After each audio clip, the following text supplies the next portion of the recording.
오늘 우리에게 주신 하나님의 말씀은 구약성경 신명기 25장에서 27장까지의 말씀입니다. 신명기 25장에서 27장까지의 말씀을 함께 보도록 하겠습니다. 신명기 첫 번째 설교는 1장 1절에서 4장 43절까지 우리 출애굽 1세대들이 약속의 땅에 들어가지 못한 원인을 2세대에게 말해주고 일깨워주는 내용입니다. 두 번째 설교는 4장 44절에서 26장 29절까지 신명기 본론에 해당되는 것으로서 2세대들에게 하나님의 율법과 규례와 명령들에 대해서 가르칩니다. 우리가 오늘 읽고 있는 26장까지가 바로 2세대들에게 가르치는 율법에 관련된 명령과 규례에 관련된 내용들을 계속해서 보고 있습니다. 25장입니다. 1절에서 4절은 재판과 형벌에 관한 규정, 또 짐승의 배려에 관한 것들을 말하고 있습니다. 성경은 재판을 공평하고 정직하게 해야 함을 말합니다. 특별히 형벌을 받는 사람들에게 태형을 줄 때 무엇이 중요한지를 우리에게 말합니다. 2절과 3절 말씀 함께 같이 읽습니다. 악인에게 태형이 합당하면 재판장은 그를 엎드리게 하고 그 앞에서 그의 죄를 따라 수를 맞추어 때리게 하라. 40까지는 때리려니와 그것을 넘기지는 못할지니 만일 그것을 넘겨서 매를 지나치게 때리면 내가 내 형제를 경히 여기는 것이 될까 하노라. 하나님은 죄인일지라도 무시하거나 함부로 대하거나 그의 인격을 가볍게 보지 않도록 하십니다.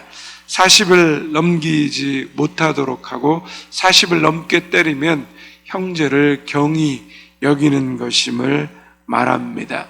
비록 잘못한 일에 대해서 벌을 줄지라도 그럴 때라도 형제를 귀히 여기라고 합니다. 아마 고대 사회에 40이 넘는 매를 대게 되면 사람이 심하게 다치거나 어쩌면 잘 움직이지 못할 정도의 심각한 벌이 될 수 있었던 것 같습니다.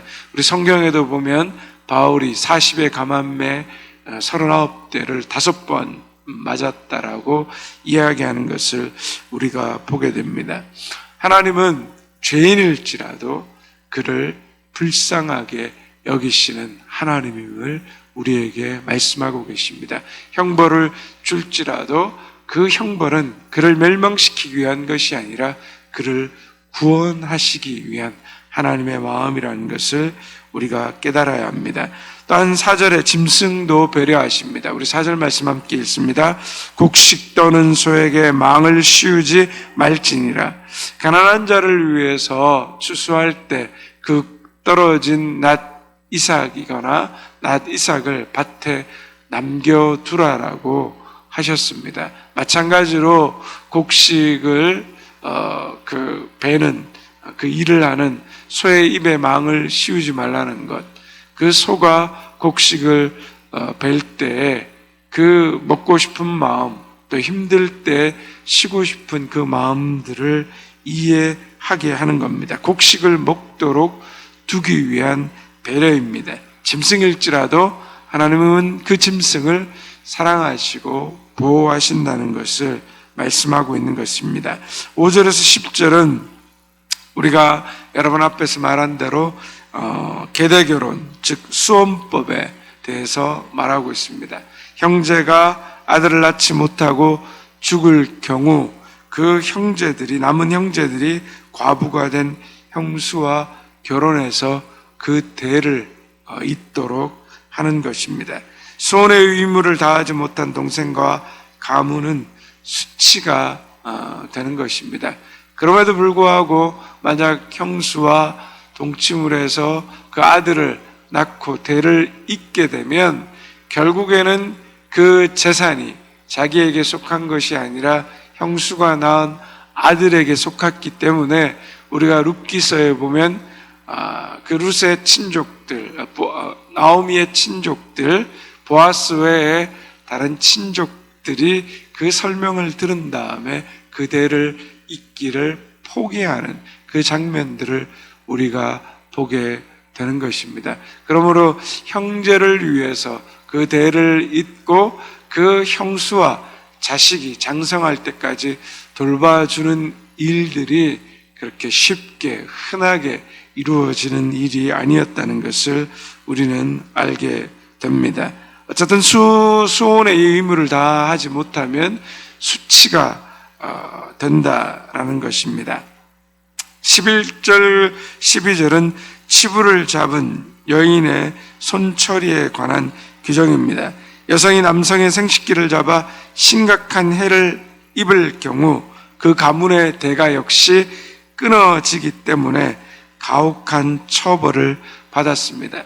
성경에서 보면 이 구절에도 발이라는 말이 나오고 여기도 손이라는 말이 나오는데, 성경에서 이 발이라는 것은 남성의 어떤 생식기를 표현하는 완곡한 표현입니다. 그래서 발을 가렸다 뭐 이런 의미들을 보면 이래 생식기와 연결된다는 것을 우리가 조금 더 이해하면 그 의미에 대해서 조금 더 깨달을 수 있습니다. 13절에서 16절은 공정한 상거래 규정에 대해서 말씀하고 계시고, 17절에서 19절은 아말렉 족속에 대한 저주를 하나님이 말씀하고 있습니다.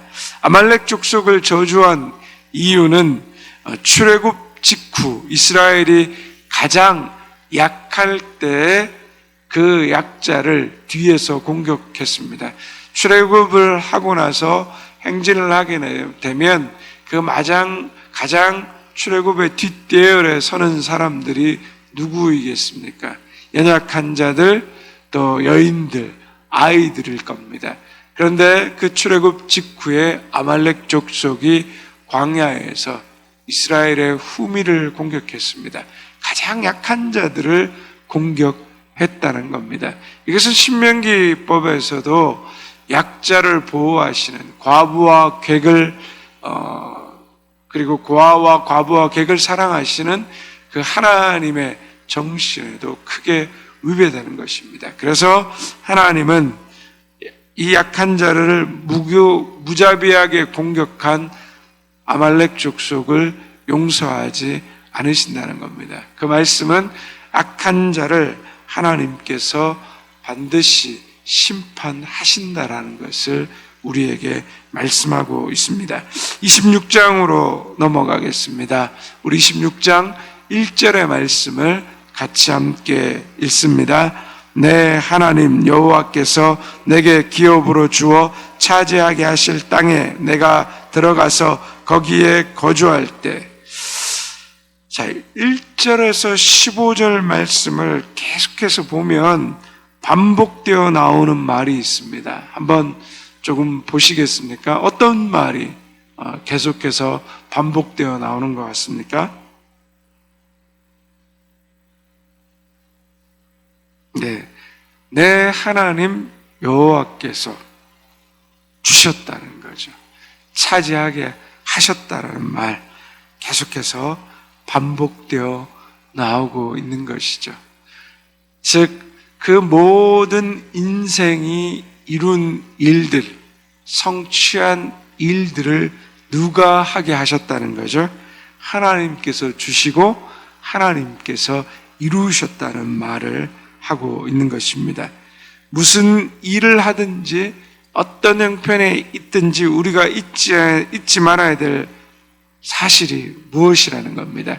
무엇이라는 겁니까? 하나님께서 하셨다. 하나님이 주셨다. 하나님이 은혜를 베푸셨다. 하나님이 인도하셨다는 겁니다. 내 의가 드러나는 인생이 아니라 하나님의 의가 우리 인생에서 드러난다는 것을 기억해야 하는 것입니다. 내가 이룬 것이 아니라 하나님이 하셨다는 겁니다. 주가 일하셨다라는 것을 성경은 끊임없이 말하고 있습니다. 우리의 삶도 그렇지 않습니까? 결혼도 내가 이 남자 만날 줄 알았습니까?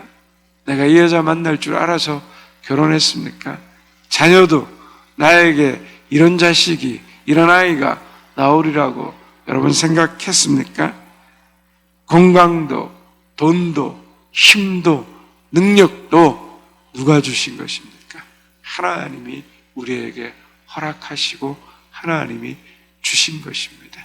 그래서 우리의 모든 삶의 중심과 초점이 하나님께서 모든 것을 주셨기 때문에 우리의 인생을 하나님의 목적에 따라 쓰임받고 사용되어야 된다는 것을 우리에게 말씀하고 있습니다.